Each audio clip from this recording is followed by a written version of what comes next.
Hello అండి అందరికీ.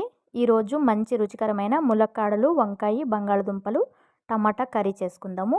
ముందుగా ముక్కలన్నీ కట్ చేసి పెట్టుకున్న తర్వాత స్టవ్ మీద ఒక గిన్నె పెట్టేసి నూనె వేసుకోవాలి. నూనె వేడయిన తర్వాత ఆవాలు, జీలకర్ర వేసుకోవాలి. తర్వాత ఉల్లిపాయ ముక్కలు, పచ్చిమిర్చి, కరివేపాకు, కొంచెం సాల్ట్ వేసేసి ఉల్లిపాయ ముక్కలు బ్రౌన్ కలర్ వచ్చేంత వరకు వేపుకోవాలి.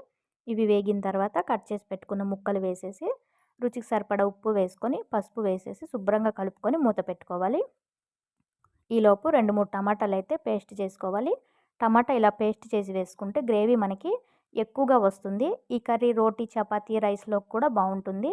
ఇవి దగ్గరగా ఉడికిపోయిన తర్వాత టమాటా పేస్టు, రుచికి సరిపడా కారం వేసేసి శుభ్రంగా కలిపేసి నూనె పైకి తేలేంత వరకు ఉడికించుకోవాలి.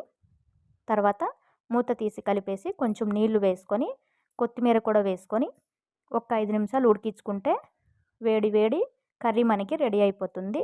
Thank you.